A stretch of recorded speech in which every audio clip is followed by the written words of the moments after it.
အစိုးရနဲ့နှိစက်ခဲ့တဲ့ခရိုနီစီးပွားရေးလုပ်ငန်းရှင်တွေကရေနံနဲ့သဘာဝဓာတ်ငွေ့တူးဖော်ရေးလုပ်ငန်းတွေမှာနိုင်ငံတကာကုမ္ပဏီတွေနဲ့ပူးပေါင်းလုပ်ပိုင်ခွင့်နဲ့ပတ်သက်ပြီးတော့စွမ်းရည်ဝန်ကြီးဌာနကိုလျှောက်ထားနေတဲ့အကြောင်းသတင်းတွေထွက်ပေါ်နေပါတယ်။ဒါကြောင့်ရေနံလက်ရွက်တွေလုပ်ငန်းရှင်များက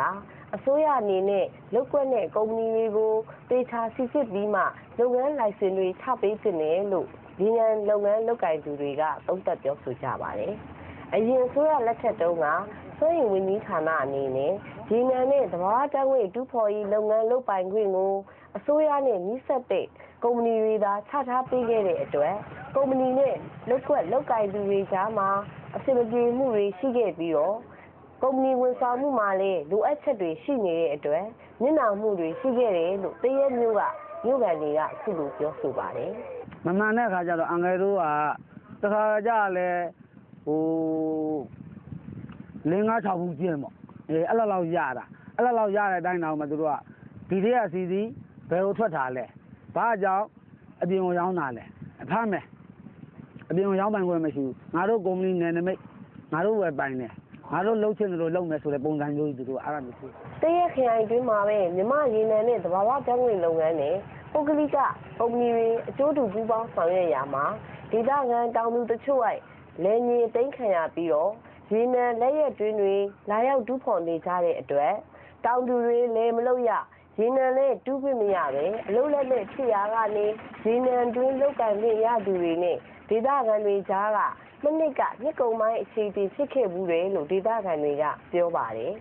။ရေနံတူးဖော်လုပ်ကိုင်သူများအနေနဲ့လုပ်ပိုင်ခွင့်ရရှိထားတဲ့ကုမ္ပဏီကိုတူးဖော်လုပ်ကိုင်ခွင့်စနစ်ပါမစ်လျှောက်ထားဖို့စနစ်လျှောက်ထားခြင်းပေးဆောင်ရတဲ့ငွေကြေးပမာဏကများပေမဲ့လည်းကုမ္ပဏီဘက်ကတာဝန်ယူဆောင်ရွက်ပေးမှုတွေမရှိဘူးလို့ရေနံလုပ်ငန်းလုပ်ကိုင်သူတို့ကလည်းခုလိုပြောဆိုပါတယ်။သူတို့ရဲ့ကုမ္ပဏီရဲ့အဖွဲ့တွေမှာကြတော့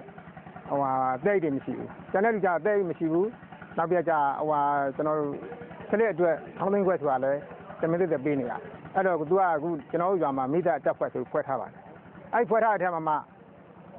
ခုကျွန်တော်တို့ရွာကိုမိသားတက်ဖွဲ့ပေးမယ်လို့ခုချိန်မှာမိသားတက်မဟုတ်တော့ဘူး။ကိဖမ်းတဲ့ဖွဲ့တွေဖြစ်တယ်။လက်ရဲ့ရေနံတွင်းအတွက်စလစ်စင်းအနေနဲ့73သိန်းပေးဆောင်ရတဲ့အပြင်မိဘေးအန်တွေနဲ့အခြားဝန်ဆောင်မှုတွေအတွက်စုစုပေါင်းငွေကျပ်6သိန်းကိုကုမ္ပဏီကိုပေးဆောင်ရပေမဲ့ဆုံးရှုံးမှုတွေနဲ့လုပ်ငန်းဝင်မလုံခြုံမှုတွေရှိခဲ့တဲ့အတွက်မျက်နှာဆုံးရှုံးခဲ့ရတယ်လို့ဒေသခံတွေကပြောပါတယ်။ဒီရေနံလုပ်ငန်းရှိလုပ်ကွက်တွေမှာမကြာခဏမိလောင်မှုတွေဖြစ်ပေါ်နေပြီးမိလောင်မှုတွေအတွက်ကုမ္ပဏီဘက်ကတာဝန်ယူဖြေရှင်းပေးတာတွေမရှိဘဲနဲ့လုပ်ကွက်ပိုင်ရှင်တွေကသာတာဝန်ယူနေရတယ်လို့မိသေးသိလုပ်ကွက်ပိုင်ရှင်တွေကထောက်ပြကြပါတယ်။ရေနံလုပ်ကွက်လုပ်ပိုင်ခွင့်ရရှိခဲ့ပြီးရဲ့နောက်မှာ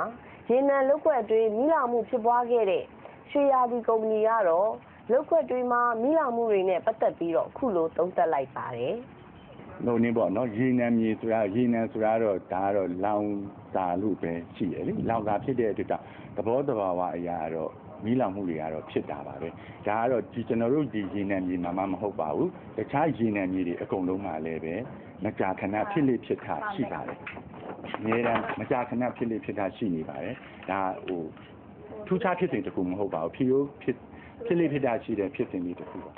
ရေနံလုပ်ကွက်တွေမှာမိလောင်မှုတွေဖြစ်ပေါ်ခဲ့တဲ့အတွက်ဒေသခံလုပ်ကွက်လုပ်ကိုင်သူတွေအနေနဲ့ထိခိုက်ဆုံးရှုံးမှုတွေရှိခဲ့သလိုနိုင်ငံတော်ပြည်စာကဆုံးရှုံးမှုတွေကိုလည်းဖြစ်ပေါ်စေတယ်လို့ရေနံလုပ်ငန်းလုပ်ကိုင်သူတွေကပြောကြပါတယ်။အစိုးရအနေနဲ့မှန်မှန်ကန်ကန်အခွန်ဆောင်သူတွေလုပ်ငန်းလုပ်သူတွေရဲ့ရပိုင်ခွင့်တွေကိုဆောင်ရွက်ပေးသူတွေလုပ်ငန်းခွင်ဘေးအန္တရာယ်ကင်းရှင်းရေးအတွက်ဆောင်ရွက်သူတွေနဲ့တဘာဝပတ်ဝန်းကျင်မပျက်စီးဖို့အတွက်စီမံဆောင်ရွက်နိုင်သူတွေကိုသာလေစီစစ်ရွေးချယ်ပြီးတော့လိုင်စင်ချပေးခြင်းနဲ့လို့သုံးသပ်ပြောဆိုကြပါတယ်။ဒါ့အပြင်မြေပေါ်မှာစိမ့်ထွက်နေတဲ့လက်ရက်တွင်းတွေကိုစနစ်တကျစည်ရင်းပြုစုပြီးတော့ပြည်ထောင်စုအစိုးရဒါမှမဟုတ်တိုင်းဒေသကြီးအစိုးရအဖွဲ့အနေနဲ့ကြီးကြပ်ပြီးတော့ဆောင်ရွက်သင့်တယ်လို့လည်းပြောဆိုသုံးသပ်နေကြပါတယ်။ကျမနေတကြံဟိန်ပါမြမခမီဒီယာကဖြစ်ပါတယ်။